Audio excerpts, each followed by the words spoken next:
अगर आप modern history को third, fourth, even fifth time तक पढ़ चुके हो एंड फिर भी चीज़ें रिटेन नहीं हो पा रही हैं, तो प्रॉब्लम हिस्ट्री की नहीं है, प्रॉब्लम आपके रिवीजन सिस्टम की है। Let me ask you one question. अभी आपने लास्ट वीक जो भी चैप्टर पढ़ा है, क्या आप बिना अपने नोट्स को रिवाइज किए चैप्टर में आपने 5 की पॉइंट्स क्या पढ़े थे, व्हाट आर द 5 टॉपिक्स, और उनके बारे में लिख सकते हो क्या? और अगर आप अभी भी उसको रिकॉल नहीं कर पा रहे हो, देन प्रॉब्लम आपकी मेमोरी की है ही नहीं, प्रॉब्लम अभी भी रिवीजन की ही है।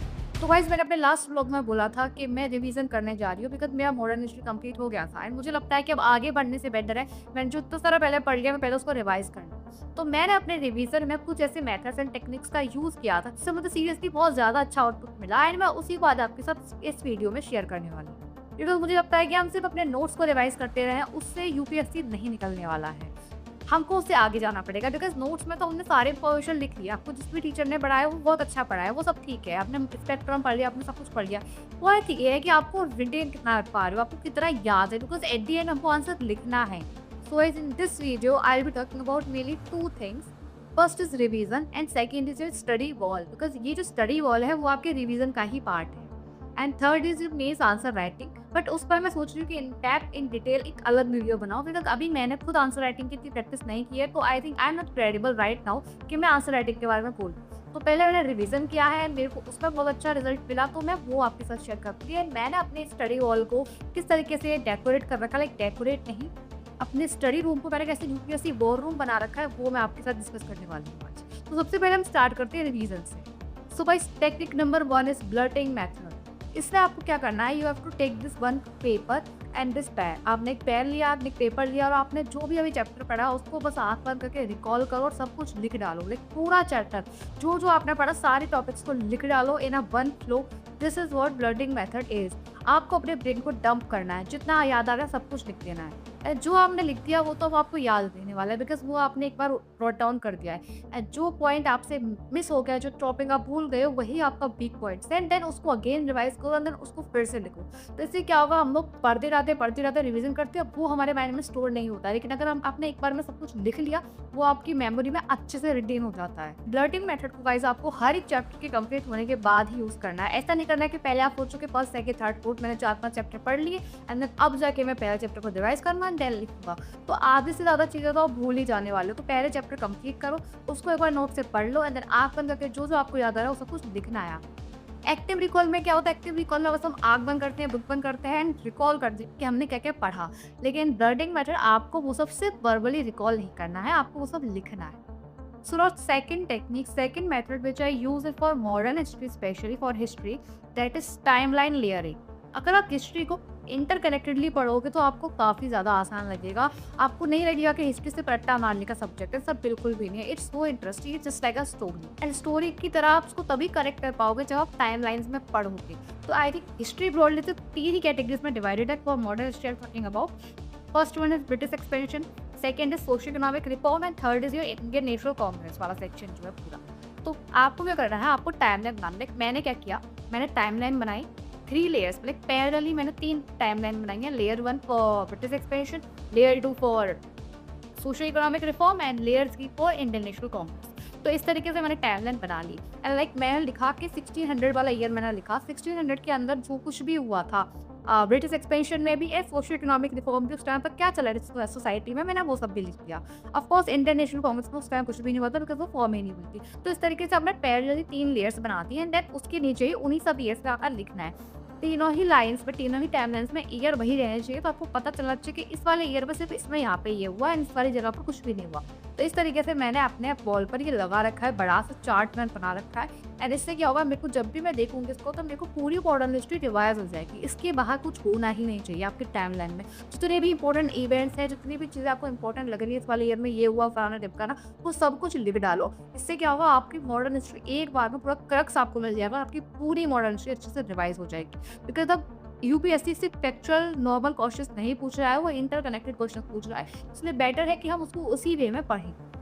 Third method I use is spider web method. इसमें आपको क्या करना है, जैसे लाइक आपने कोई भी टॉपिक पढ़ा, लाइक स्वदेशी मूवमेंट आपने पढ़ा, तो आपने अपनी कॉपी में वो लिखा स्वदेशी मूवमेंट एंड उससे कनेक्टेड जितने भी आपको इवेंट्स याद है, फॉर दैट इंडिविजुअल टॉपिक स्वदेशी मूवमेंट उस सब का एक वेल सा बना दूँ।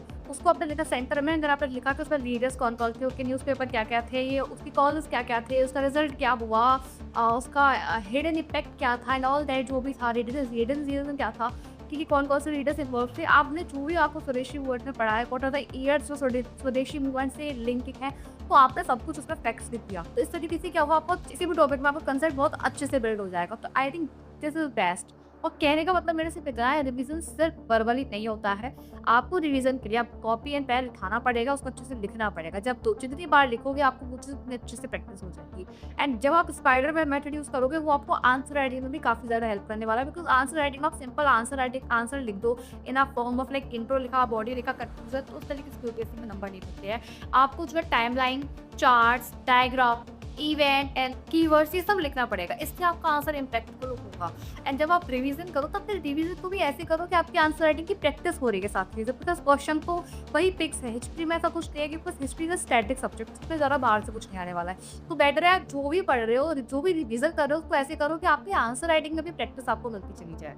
Guys, fourth method is PYQ mapping. आपको क्या करना है, जब भी आप पीवाईक्यू सॉल्व करो फॉर मॉडर्न हिस्ट्री और फॉर एनी सब्जेक्ट, या आप किसी भी सब्जेक्ट में अप्लाई कर सकते हो, तो आप क्या करना है, आपने कोई भी पीवाईक्यू सॉल्व किया, उस पीवाईक्यू में वो जिस टॉपिक से रिलेटेड पीवाईक्यू आप सॉल्व कर रहे हो, उसी पेज पर उस टॉपिक के बारे में जो कुछ भी आपको याद है वो सब कुछ लिख दो। सब कुछ उस टॉपिक से। अभी आपको लगेगा कि कितनी बार मैं लिखने को उसी चीज़ को रिकॉल करने की बोल रही हूँ, बिकॉज यही तो आपको करना है। एट दी एंड आपके काम क्या आने वाला है, आपके काम आने वाला आपकी रिकॉलिंग मेमोरी है, वो कितना याद है, कितना रिटेन कर पाए हो टिल एग्जाम। तो आपको वही करना है, बार बार आपको जो भी टॉपिक दिखा पीवाईक्यू में, आपने उस टॉपिक को उठाया एंड देन उसके अराउंड आपको जितनी चीज़ें याद है आपने वो सब लिख दी। तो इससे क्या होगा, आप एक ही टॉपिक को बार बार रिवाइज करोगे। स्वदेशी मूवमेंट का 3-4 बार आपने टॉपिक पढ़ लिया, तो आपने 3-4 बार उसको रिवाइज कर लिया, तो आप भूल ही नहीं सकते हो उसको। अगर आपने इंडियन नेशनल कांग्रेस का कोई टॉपिक पढ़ा, आपने पॉलिटिक्स का कोई टॉपिक पढ़ा, टेस्ट का कुछ पढ़ा, तो आपको क्या होगा, वो सब याद हो जाएगा। तो इस तरीके से जो भी पीवाईक्यू सॉल्व करो, उसमें सिर्फ पीवाईक्यू को सॉल्व मत करो। पीवाईक्यू के अंदर है कि एक ऑप्शन जो है करेक्ट है, बाकी अगर 3 ऑप्शन आपको लग रहा है कि वो एक करेक्ट है, तो जो इनकरेक्ट है उसको भी चेक करो। उसके लिए मैं गूगल करो, चैटजीपीटी करो एंड उसका भी फाइंड आउट करो कि ये ऑप्शंस किसके लिए थे। लाइक आपने देखा कि न्यूज़पेपर का क्वेश्चन है कि ये वाला जो न्यूज़पेपर था ये इन्होंने बनाया था, तो बाकी जो 3 न्यूज़पेपर आपको दे रखे हैं वो किस किसके थे वो भी करो। सिर्फ एक ही पे स्टिक रह के मत रहो, आप एक क्वेश्चन की भी इन डेप्थ स्टडी करो। तो इससे क्या होगा, एक ही क्वेश्चन से आपके 4-5 क्वेश्चन स्ट्रॉन्ग हो जाएंगे। तो this is actually very very important. अभी आपको हल्का लग रहा होगा, लेकिन जो भी मैं आपको बता रही हूँ, अगर आप सब कुछ अप्लाई कर लो, कि आपको लगेगा कि हाँ इसमें बहुत ज़्यादा चेंज है आपके रिवीजन में। एंड मेरे को भी इतना कॉन्फिडेंस आया है, इसीलिए मैं इतनी कॉन्फिडेंटली सब चीज़ें बोल पा रही हूँ आपसे। अदरवाइज मैं भी इतनी कॉन्फिडेंटली नहीं बोल पाती, तो मैंने खुद अप्लाई नहीं किया होता। So guys, please do try all these things. Now, fifth method is use AI in your revision. Guys, AI is very very important और ये आपको बहुत ज़्यादा हेल्प कर सकता है सीरियसली। लाइक सपोज आपने कोई भी टॉपिक कंप्लीट किया, देन आप वो टॉपिक डालो AI पे, चैटजीपीटी पे, उससे कहोगे वो आपसे आपकी अंडरस्टैंडिंग चेक करे, आपकी नॉलेज चेक करे कि आपको उसमें कितना आता है। उससे आप कहो कि वो आपसे इसी टॉपिक पे कंसेप्चुअल बेस्ड क्वेश्चन पूछे, एनालिटिकल बेस्ड क्वेश्चन पूछे, इंटरप्रिटेशन बेस्ड क्वेश्चन पूछे, आपसे इसमें वो कॉम्प्रिहेंशन बना के क्वेश्चन पूछे। बिकॉज यूपीएससी का पेपर अब अनप्रिडिक्टेबल होता जा रहा है, उसके लिए हमको हर डायमेंशन में पढ़ाई करने की, रिवीजन करने की बहुत ज़्यादा ज़रूरत है। बिकॉज सिर्फ रिवीजन से काम नहीं चलने वाला, एट द एंड आपको क्वेश्चन प्रैक्टिस तो करनी ही पड़ेगी। इससे आपको पता चलेगा कि एक ही टॉपिक से कितनी तरीके की वैरायटी ऑफ क्वेश्चन बन सकते हैं। एंड उसे कहो वो आपकी लेवल को जज भी करे, क्या अभी आप किस लेवल पे, आपको कहाँ पर आपके पीक पॉइंट्स है, वो आपको सब कुछ बता देगा। It's like a metro guide, जो सीरियसली बहुत ज़्यादा हेल्पफुल है। बिकॉज मैं भी कोई कोचिंग या गाइडेंस मैंने नहीं ले रखी है, and seriously ChatGPT for me specially बहुत ज़्यादा अच्छा फ्रेंड है, अच्छा mentor. So guys, this is all for revision. And अब मैं आपको बताती हूँ कि आपको अपने स्टडी वॉल पर क्या लगाना है और क्या बिल्कुल नहीं लगाना है, what you should avoid as well. तो भाई सबसे पहले मैंने कई सारे लोगों को देखा है, वो अपने स्टडी वॉल पे, अपने रूम पे जो है मोटिवेशनल कोट्स लगा देते हैं। भाई ये गलती बिल्कुल भी मत करना, because I don't think so कि सिंगल पीस ऑफ पेपर को देखकर आपको कोई भी मोटिवेशन आने वाला है। पहले दिन आ जाएगा, दूसरे दिन आ जाएगा, उसके बाद नहीं आने वाला। It's dead. फालतू की जगह मत घेरो अपने वॉल पर। आपको कोई किसी को दिखाना नहीं है कि आप एक यूपीएससी की तैयारी कर रहे हो, बहुत अच्छे से रखे और आपने इतनी पुराना टाइप के मोटिवेशन कोट्स लगा रखे। इट्स एक्चुअली में यूजलेस, बिकॉज मोटिवेशन जो आता है भाई वो अंदर से आता है। मोटिवेशन से पहले डिसिप्लिन पर वर्क करो, डेली पढ़ना सीखो, और डेली पढ़ने का रूटीन भी आपका तब बनेगा जब आप उन्हें पर्टिकुलर हर डे का टारगेट कंप्लीट करोगे। अगर मैंने अपना कल का टारगेट कंप्लीट करा तो आज मोटिवेशन खुद ही आ जाएगा कि मैंने कल इतनी अच्छे से पढ़ाई करी थी, मुझे आज और अच्छे से करना है। एंड अगर मैं आज आलस करूँगी तो मैं कल भी नहीं कर पाऊँगी, बिकॉज़ ये आज का दिन भी वेस्ट हो गया, कल का भी वेस्ट हो जाएगा तो वेस्ट ही होता जाएगा। तो द पॉइंट इज़ डिसिप्लिन पर वर्क करो, इन मोटिवेशनल कोट्स के पीछे मत भागो। तो अब मैं आपसे डिस्कस करती हूँ कि मैंने अपनी वॉल पर क्या लगा रखा है एंड किस तरीके से मेरे को अपनी स्टडी में हेल्प कर रहा है। Because for me, I don't use my wall to decorate my room. I use it to organize my thinking. And यही आपको करना है। First is timeline wall. आपको क्या करना है, मैंने जो भी आपको बताया टाइमलाइन लेयरिंग वाला, तो उसको एकदम क्लीन वे में एक चार्ट पर बना लिया आपने, एक बड़ी सी शीट पर बना लिया, लेयर 1 लेयर 2 लेयर 3 तीनों को पैरेलल रखते हुए, एंड देन उसको ही अपनी वॉल पर लगा दो। बिकॉज उस एक टाइमलाइन चार्ट को देखने से आपकी पूरी की पूरी मॉडर्न हिस्ट्री अच्छे से रिवाइज हो जाएगी। सारे डेट सारे कंसेप्ट आपको हर दिन जब देखोगे पढ़ते टाइम रिविजन करते टाइम आपको अच्छे से क्लैरिटी मिल जाएगी। Please don't use this sticky notes to decorate your room randomly. लेकिन कुछ भी रैंडमली लिखकर मत चिपका देना, किसी काम का नहीं है। आपको बाइफरकेशन करना आना चाहिए। जस्ट लाइक आपने ये येलो शीट पे आपको कुछ अलग कंसेप्ट के क्वेश्चन बनने हैं, कहीं पे आपको अलग कंसेप्ट के रखने हैं, एंड किसी और कलर पे आपको अलग कंसेप्ट के रखने हैं। मेरे पास अभी 2 ही कलर है तो मैंने अभी इन्हीं का यूज़ किया था। तो आपको ये करना है। Second method is make a trap wall. Trap wall के अंदर आपको वो वाले टॉपिक रखने हैं जिसको आपको लगता है कि UPSC as trapping question use करते हैं, जिन क्वेश्चन में आपके लिए जो क्वेश्चन आपके लिए ट्रैप है, जिन क्वेश्चन या टॉपिक्स में आपको डाउट है, जो आपको लगता है कि दोनों सेम सेम साउंड कर रहा है, लाइक एक्सट्रीमिस्ट एंड मिलिटेंट, लगता है कि सेम सेम है, इसमें मगर इसमें डिफरेंस है। तो इस टाइप के जो भी आप कंसेप्चुअल चीज़ें हैं जो आपको लग रहा है कि जिससे आपको डाउट है, जो आपको सिमिलर साउंड कर रहा है बट वो एक्चुअली में डिफरेंट है, जी टाइप में trapping words and trapping question है, तो उन चीज़ों को आप अलग कलर की स्टिकी नोट्स पर लिखो। So I mean this trap wall contain what you keep confusing, not what you know. Okay, तो जिन भी टॉपिक्स में कंफ्यूजन है उसको आप लाइक मैंने येलो वाला शीट लिया तो उसमें मैंने जिन टॉपिक्स में मुझे लग रहा है कि it's a kind of trap for me, तो उसको मैं उस पर लिख के उधर उसको लगाऊंगी। Third is main keywords wall. इसमें आप क्या करना है, जस्ट लाइक मैंने ये पिंक कलर के स्टिकी नोट्स ले लिए, उसमें मेरे को वो सारे कीवर्ड्स लिखने हैं जिससे लिखने से मेरा आंसर 10 टाइम्स बेटर हो जाएगा। बिकॉज एट दी एंड मुझे नंबर मिलने वाले हैं मीन्स मैं आंसर राइटिंग की। तो ये मेन कीवर्ड्स वॉल वाले जो स्टिकी नोट्स होंगे वो आपको आपकी आंसर राइटिंग में काफ़ी ज़्यादा हेल्प करने वाले हैं। एंड ये सिर्फ आप मॉडर्न हिस्ट्री के लिए नहीं, ये आपको इंडिविजुअली हर एक सब्जेक्ट के लिए ट्राई करना चाहिए। लाइक आप ज्योग्राफी पढ़ रहे हो तो उसमें आपको कौन कौन से मेन कीवर्ड्स हैं जो आप अपने स्टेप के आंसर्स में लिखोगे तो आपको हेल्प मिलेगी। तो उन सबका आप पॉलिटी में क्या लिख सकते हो, आप इन्वायरमेंट में क्या लिख सकते हो, तो उन सबका एक अलग से सेगमेंट बना लो, ठीक है, उसको अलग से बाइफरकेट कर लो और उन कीवर्ड्सों को याद करो एंड उन कीवर्ड्सों के साथ अपने आंसर फ्रेमिंग की प्रैक्टिस करो। इससे क्या होगा, आपका आंसर बहुत ज़्यादा अच्छा बन जाएगा, 10 टाइम्स बेटर बनेगा than anybody else.